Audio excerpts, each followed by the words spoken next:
Hello students, today in this class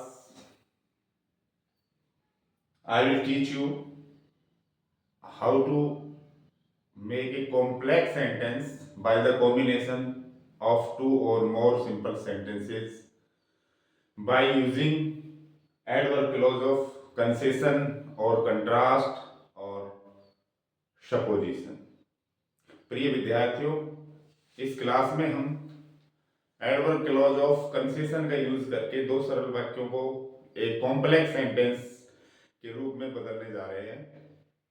concession या contrast का मतलब होता है, कंसेशन का मतलब छूट वाले क्लॉज, या मैं कहूं कंट्रास्ट का मतलब होता है विषमता वाले उपवाक्य, या मैं कहूं सपोजिशन यानी अप्रमाणित, जो बात प्रमाणित नहीं हो, आदि बताने वाले विषमता, छूट या अप्रमाणित बातों को बताने वाले एडवर्ब क्लॉज का हम यूज करेंगे और इससे एक नए सेंटेंस, कॉम्प्लेक्स सेंटेंस का निर्माण होगा।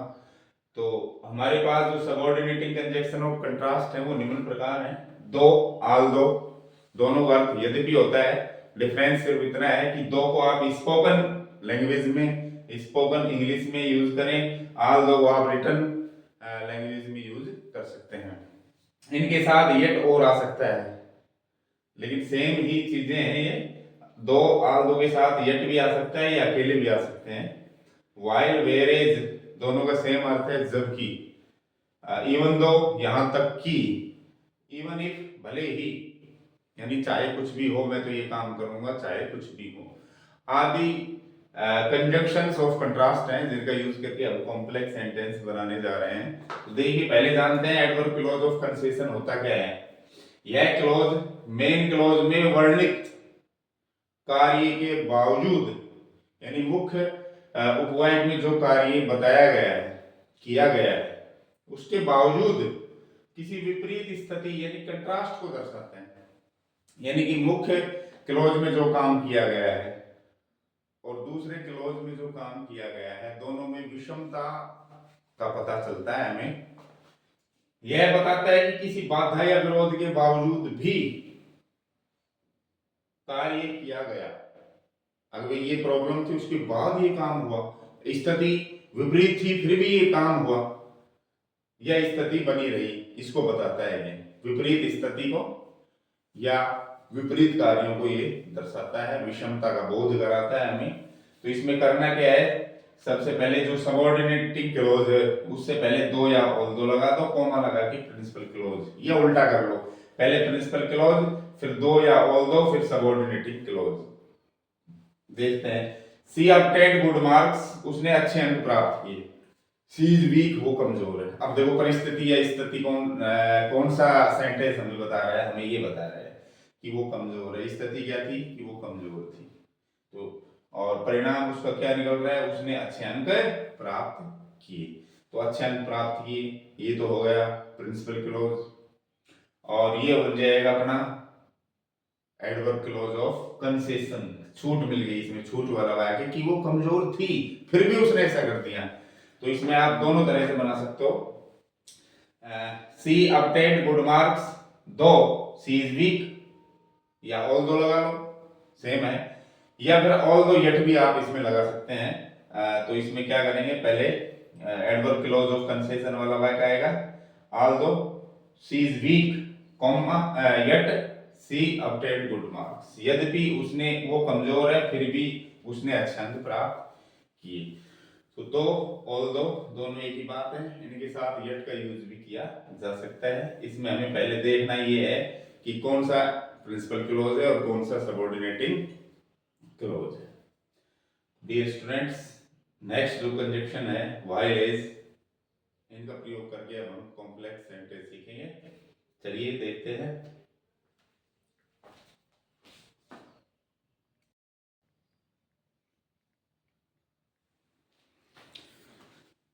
नेक्स्ट है वेयरएज या व्हाइल। ये क्या करते हैं, ये विपरीत आइडियाज को या स्थितियों को आपस में, उनमें कंट्रास्ट, विषमता दिखाते हैं, ये तुलना करते हैं, उनकी विपरीत स्थितियों विचारों में तुलना करता है ये।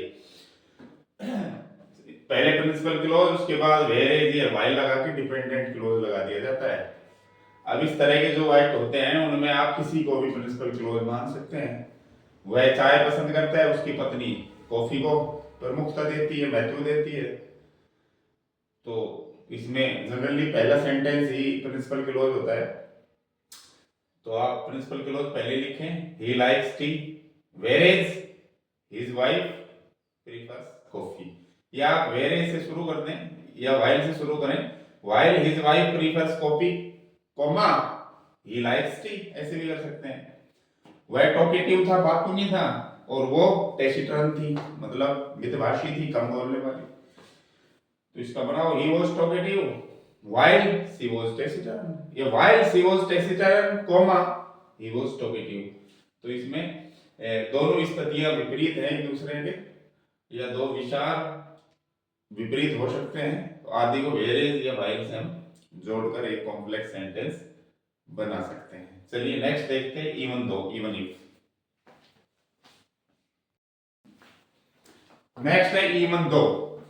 इवन दो क्या काम करता है? जो दो ऑल दो करते हैं वो ही इवन दो काम करता है, लेकिन even though slightly more emphatic है, हल्का सा इनसे ज्यादा बल देता है इवन दो बजाय दो या आल दो के। तो ये स्ट्रॉन्ग कंट्रास्ट को दिखाता है, ज्यादा विषमता विरोध को ये दर्शाता है। सबसे पहले प्रिंसिपल क्लोज, फिर इवन दो, फिर डिपेंडेंट क्लोज, या even though dependent clause comma principal clause. तो देखिए बरसात हो रही थी और हमने फुटबॉल खेली। तो इसमें प्रिंसिपल क्लोज क्या हो रहा है कि ये परिस्थिति थी, उसके बाद भी ये परिस्थिति हुई, यानी कि ये प्रिंसिपल क्लोज है।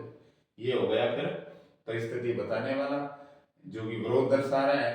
तो इसमें ही आप लगा दो, चाहे तो यहाँ even though it was raining comma we played football, या we played football principal clause, even though it was raining, हमने फुटबॉल खेली, यहाँ तक कि बरसात हो रही थी तब भी, या यद्यपि बरसात हो रही थी तब भी हमने फुटबॉल खेली।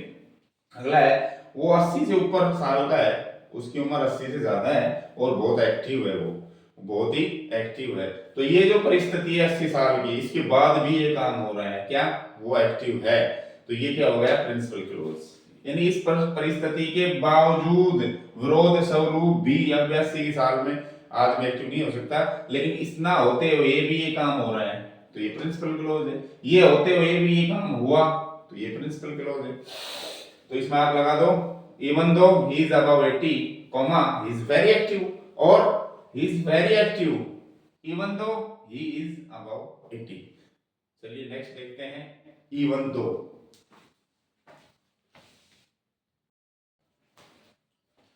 देखिए अगला है इवन इफ। इवन दो और इवन इफ, इसमें थोड़ा सा अंतर क्या था कि इवन दो में जो प्रिंसिपल क्लॉज का कार्य होता है वो एडवर्ब क्लॉज ऑफ कंसेशन में विपरीत परिस्थिति के बावजूद भी घटित होता है, और इसमें भी जो काम होगा प्रिंसिपल क्लॉज में वो विपरीत परिस्थिति के बावजूद ही होगा, लेकिन ये इससे ज्यादा इम्फेटिक है, और इसमें काम जो प्रिंसिपल क्लॉज में होगा वो एक तरह की जिद होगी। क्या होगी? जिद बताएगा एक तरह से।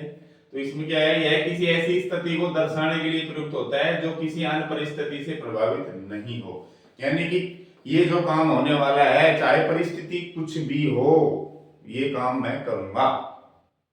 इतना सा अंतर है इन दोनों में। बाकी इवन दो और इवन इफ ये इंटरचेंजेबल है, आप एक की जगह दूसरा भी लगा सकते हो। देखिए पहले प्रिंसिपल क्लॉज ले लो, फिर इवन इफ, फिर dependent clause. I will go to school, इसमें अक्षर, इसमें जो प्रिंसिपल क्लॉज होता है वो फ्यूचर इंडेफिनिट टेंस में होगा, और जो दूसरा डिपेंडेंट क्लॉज है वो प्रेजेंट इंडेफिनिट में होता है।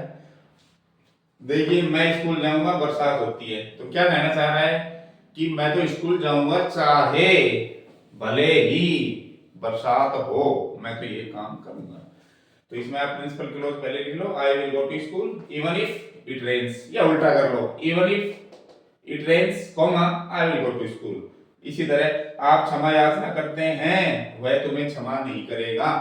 तो ये फ्यूचर का एक प्रिंसिपल क्लॉज है, वो तुम्हें क्षमा नहीं करेगा, चाहे आप क्षमा याचना करें वो क्षमा नहीं करेगा। तो इसका बन जाएगा, कैसे भी बना लो, even if you apologise comma he will not forgive you, या प्रिंसिपल क्लॉज को पहले ले लो, he will not forgive you comma even if you apologise, he will not marry, he will marry that girl, वो उस लड़की से शादी करेगा, ही डाइज, वो मर जाता है।